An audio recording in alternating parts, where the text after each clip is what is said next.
கோமதி என்னோட பேச மாட்டேன்னு சொல்லிட்டாயா, உயிரோட வாழவே எனக்கு பிடிக்கலன்னு இன்னைக்கு சொல்லிட்டு இருப்பான். 5 வருஷம் கழிச்சு பார்த்தா கோமதி எங்கே இருக்குன்னு நமக்கு தெரியாது. இன்னைக்கு ரொம்ப பெருசாக தெரிகிற விஷயங்களை அழாதீங்க, முதல்ல அழாதீங்க. இதை நான் பெண்களுக்கு ரொம்ப சொல்லணும்னு நினைக்கிறேன். நம்ம உரிமை கேட்குறோம்ல, நிறைய உரிமை கேட்குறோம். உரிமை கேட்டு யார் பேசினாலும் பயங்கரமாக கைத்தட்டி அவங்கள உசுப்பேற்றி விட்டு எல்லாம் பண்ணுறோம்ல. உரிமை கேட்கிற போது கடமையை சுமப்பதற்கு நாம் தயங்கக்கூடாது தோழிகளே. எப்பெல்லாம் உரிமை கேட்கிறோமோ அப்போது கடமை பல மடங்கு ஜாஸ்தி ஆயிரும். என்ன கடமை? மற்றவர்களுக்கு முன்னால் நான் காட்சி தருகிற போது நான் மதிக்கப்படுகிறவளாக காட்சி தர வேண்டுமே தவிர ஆசைப்படுவதற்கு உரியவளாக நான் காட்சி தரக்கூடாது. என்னை பார்த்தா மதிப்பு மரியாதையும் வரணும், இச்சை வரக்கூடாது. அது என்னுடைய கடமை, அது எனக்கான கடமை. அப்போ நான் உரிமை கேட்குறேன். அது எப்படி அவனுக்கு மட்டும் அந்த ப்ராஜெக்ட் கொடுக்குறீங்க, எங்களுக்கு கொடுக்க மாட்டீங்களா? என்ன பாய்ஸ் தான் செய்யணுமா, நாங்கள் செய்ய மாட்டோமா கேட்குறீங்கல்ல? அப்போ அவன் சாயங்காலம் 3 மணி நேரம் உட்காந்து செய்கிறா, ராத்திரி 8 மணி மட்டும் நீ செய்ய. அப்போ மட்டும் 5 மணிக்கு வீட்டுக்கு போகலன்னா எங்கள் ஆத்தா தொடப்பத்தாலேயே அடிக்கட்டும், வாங்கிக்கோ, அடிக்கட்டும். உனக்கு ப்ராஜெக்ட் வேணும்ல, அப்போ நீ 8 மணி மட்டும் வேலை செய்யணும்னா நீ 8 மணிக்கு தான் வேலை செய்யணும். கடமைகளை சுமக்கிற நேரத்தில் கண்ணீரை விட்டு விட்டு கடமையிலிருந்து தப்பித்துக் கொள்ள நினைக்கிற பெண்கள் உரிமை கேட்பதற்கே லாயக்கில்லாதவர்கள். கண்ணீர் நமக்கான ஆயுதமே அல்ல, நமக்கான ஆயுதம் தன்னம்பிக்கையும் தைரியமும் தான். நமக்கான ஒரே ஆயுதம் அதுதான். பல ஆண்களை நீங்கள் பாருங்க, வீட்டம்மா ரொம்ப சண்டை போடும்போது அவர் நல்லா சண்டை போடுவார், வார்த்தைக்கு வார்த்தை பேசுவார். இந்த அம்மா சொல்லு, உங்கள் குடும்பத்தில் யாருமே சரியில்லை, ஏன் உன் குடும்பத்தில் மட்டும் யார் சரி? நல்ல வார்த்தைக்கு வார்த்தை பேசுவார். அந்த அம்மா யோசிக்க, இனிமே பேசி இந்த ஆளை ஒன்றும் செய்ய முடியாது. உடனே ஒரு தடவை அழும், நான் அவங்கள கட்டிக்கிட்டு என்ன சுகத்தை கண்டேன். உடனே அந்த ஆள் அப்படியே ஆஃப் ஆயிடுவார். அதோட சரிம்மா நீ அழாத, நீ என்ன சொல்றியோ தாயே அப்படின்னு நீ செஞ்சு. என்னை பொறுத்தவரையில் இது ஒரு கேவலம். சண்டை போட சண்டை போடணும், சமாதானம் சமாதானம். அது என்ன அழுது சமாதானம் ஆகுது? அசிங்கம். அது அழுகை ஒரு ஆயுதமா? அந்த அழுகையின் மூலம் தான் நீங்கள் சொல்கிறீர்கள், நான் பலவீனமானவள், என்னை நீதான் பாதுகாக்க வேண்டும் என்று சொல்லுகிறீர்கள். இங்கே படிக்கிற எல்லாருக்கும் தெரிஞ்ச ஒரு விஷயத்தை தான் நான் சொல்ல போகிறேன். நம்முடைய சமூகத்தில் ஆண்கள் 2000 வருஷங்களாக படித்து கொண்டு தான் இருக்கிறார். ஒரு ஆண் சில சமயம் ஜாதி அடிக்கில் ரொம்ப கீழே இருக்கிறவர்களை படிக்க நாம் அனுமதிக்கவில்லை. அதை தவிர பாக்கி இருக்கிற வகுப்புகளில் இருந்த ஆண்களை நீ படிக்கக்கூடாதுன்னு யாருமே சொல்லலை. 2000 வருஷங்களாக ஆண்கள் இந்திய சமூகத்தில் படித்து கொண்டு தான் இருக்கிறார். பெண்கள் 60 வருஷமாக கூட படிக்கல. உண்மையா இல்லையா? 50-60 வருஷமாக தான் படிக்கிறாங்க. அப்போது நீங்கள் யார் யாரையோ சாதனையாளர்கள், பெண் சாதனையாளர்கள் விருது கொடுக்குறாங்களே, எல்லாம் ஃபேக். யார் சாதனையாளர்கள் தெரியுமா? உங்கள் ஒவ்வொருவரின் வீட்டிலும் நான் படித்துத்தான் ஆவேன் என்று கிளம்பிய முதல் பெண் யார்? அவ தான் சாதனையாளர். உங்கள் வீட்டில் இருக்கா? நீங்கள் மேடையில் கூட்டி யார் யாருக்கும் ஷீல்டை கொடுத்து ஷாலை போத்துறீங்க. அதான் முன்னாடியே சொல்லிட்டு சால்வைக்கு என்ன ஆகும்னு. விருதுக்கு யார் தகுதியானவர் தெரியுமா? உங்க வீட்டில். ஒருவேளை நீங்களா கூட இருக்கலாம். உங்களுடைய குடும்பத்தில் கல்லூரிக்கு படிக்க வந்த முதல் பெண் நீங்களாக இருந்தால் உங்களை விட பெரிய சாதனையாளர் வேறு யார் இருக்கும்? ஒருவேளை உங்க அம்மா வந்திருக்கலாம். உங்களுடைய இங்க இருக்கிற தம்பிகளுக்கு சொல்லுகிறேன், உங்களுடைய அம்மாவா இருக்கலாம், உங்க அக்காவா இருக்கலாம். அக்கா வந்திருக்காங்க. எவ்வளவு பெரிய பாராட்டுக்குரியவர் அவங்க இல்லையா? இப்போ இப்படித்தான் இந்த பயணம் ஆரம்பிச்சது. இப்போ 2018 என்னுடைய அக்கா தான் முதலில் என்னுடைய குடும்பத்தில் படிக்க வந்தவள் என்று இந்த தம்பி சொல்கிறார். அந்த தம்பிக்கே 18-19 வயசு தான் இருக்கும். அவங்க அக்காவுக்கு அதிகமாக போனால் என்ன 24-25 வயசு தான் அதிகம். இவங்க தானே பரவாயில்ல, சரியா ஆளை கூட்டி வச்சு இந்த பொண்ணு வந்திருக்கு பேசுறதுக்கு. இப்போ பாருங்க, இவங்களை விட பெரிய சாதனையாளர் வேற யார் இருக்க முடியும் சொல்லுங்க? இவங்களை விட பெரிய சாதனையாளர் யார் இருக்க முடியும்? இப்போ எங்கள் குடும்பத்தில் என்னுடைய தாய் தான் முதல்ல படித்த பெண். அதுவரை என்ன, நான் சென்னையில் இருக்கேன், அங்கே பல்லாண்டுகளாக படிக்க ஆரம்பிச்சிட்டாங்கன்னு கிடையாது. என்னுடைய தாய் தான் எங்கள் குடும்பத்தில் முதலில் கல்லூரிக்கு வந்த ஒரு பெண். என்ன காரணம்? நல்ல படிப்பு வந்தது, படிப்பில் ஆசை இருந்தது, படிக்கணுன்ற எண்ணம் இருந்தது, தீவிரம் இருந்தது. ஆனால் எங்கள் தாத்தா என்ன சொல்லிட்டாரு, ஸ்கூல் மட்டும் ஒன்று படிக்க வச்சுதான் ரொம்ப அதிகம், இதுக்கு மேலெல்லாம் படித்தேன்னா இதுக்கு மேலே படித்த மாப்பிள்ளை கிடைக்க மாட்டேன். அவ்வளவு நம்பிக்கை ஆண்கள் படிப்பை பற்றி. இதுக்கு மேலே படித்தா மாப்பிள்ளெல்லாம் என்னால் தேட, எங்கள் அப்பா ரெடியாக தான் இருந்தார் கட்டிக்கிறதுக்கு. இதுக்கு மேலே படித்த ஆள்லாம் கிடைக்காது, படிக்க வைக்க மாட்டேன் என்று சொன்ன போது, அப்போல்லாம் இந்த +1 +2ன்றது வந்து பியூசின்னு காலேஜில் படிப்பாங்க. எங்கள் அம்மா பியூசி வந்து குயின் மேரிஸ் காலேஜ்ன்ற ராணிமேரி கல்லூரி சென்னையில், அங்கே தான் படித்தாங்க. ராணிமேரி கல்லூரியிலிருந்து ஒரு ஆசிரியை, அவங்க கிறிஸ்தவ மதத்தை சார்ந்தவர்கள், எங்கள் வீட்டுக்கு வந்து எங்கள் தாத்தா திண்ணல உட்காந்துருக்காராம். இவங்க முன்னாடி நின்று, எங்கள் அம்மா பேர் கல்பகம், கல்பகம் ரொம்ப நல்ல மாணவி, அவங்க படிப்பை ஏன் நிறுத்துறீங்க என்று கெஞ்சி கேட்டு என்னுடைய தாயை படிக்க வைத்திருக்கிறேன்.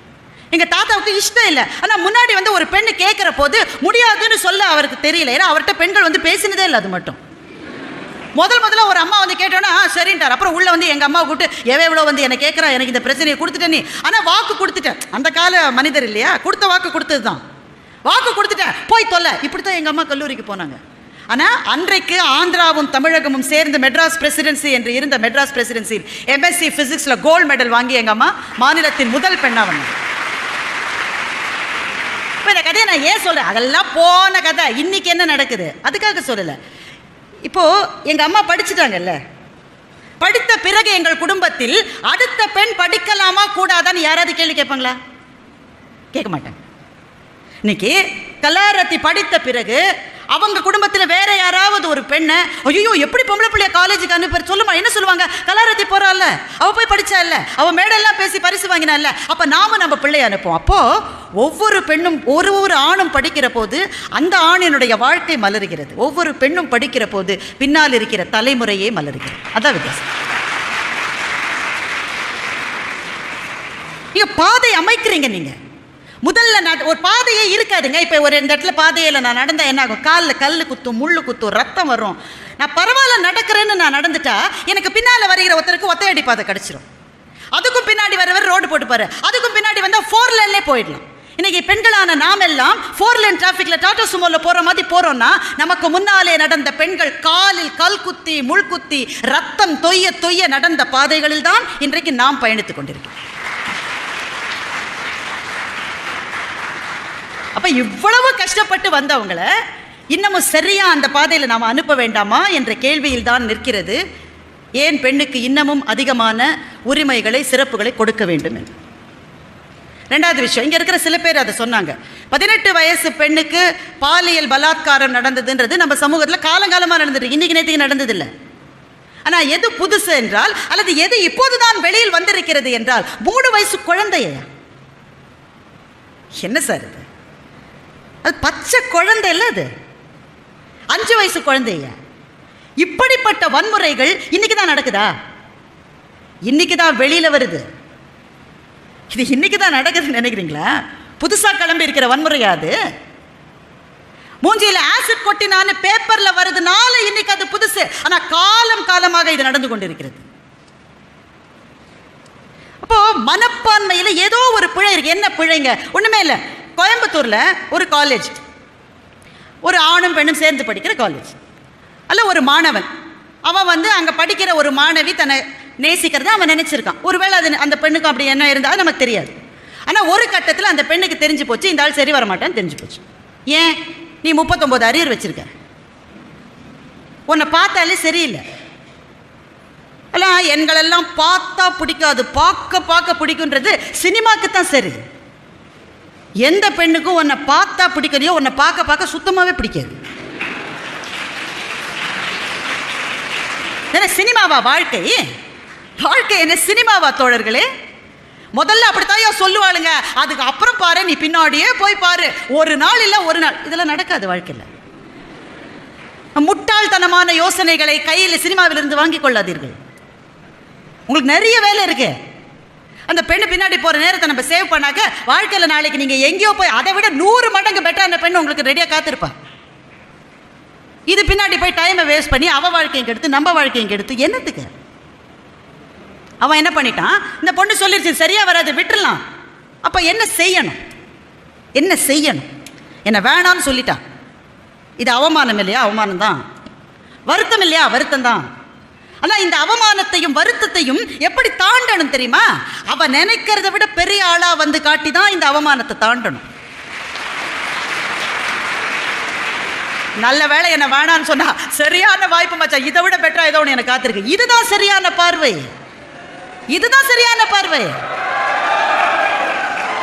இந்த பார்வை பெண்ணுக்கும் சரியானது, ஆணுக்கும் சரியானது.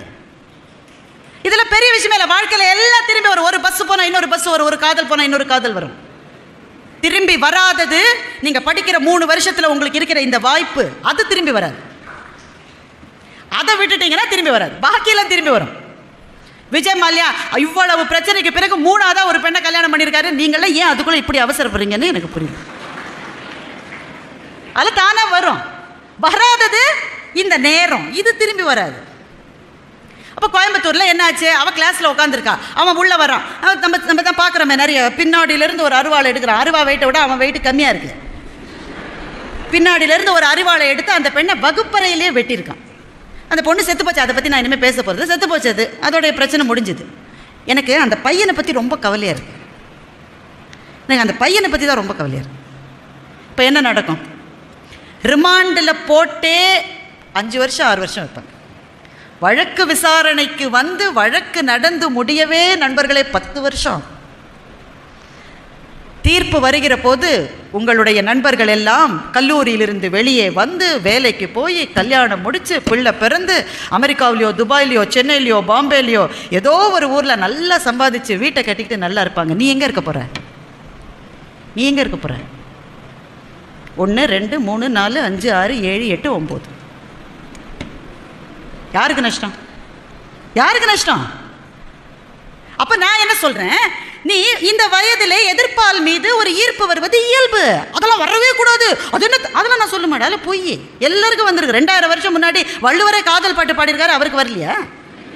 அப்படி தான் வரும். நான் மனசு இருக்கேன், அதை அறிவினால் அடக்கலாம். இப்போ தேவையில்லை. இது அவள் வேடான்னு சொல்லிட்டாளா, ரொம்ப நல்லது, அந்த பிள்ளை நல்லா இருக்கட்டும், நானும் நல்லா இருக்கேன், முடிஞ்சது. நண்பர்களை, காதலா இருந்தாலும் சரி, உறவா இருந்தாலும் சரி, நட்பா இருந்தாலும் சரி, அது எப்போது கசக்கிறதோ கை குலுக்கி இதோடு நாம் பிரிந்து போவோம் என்று சிரித்துக்கொண்டே நடக்கிற திண்மை மனசில் இருக்கணும்.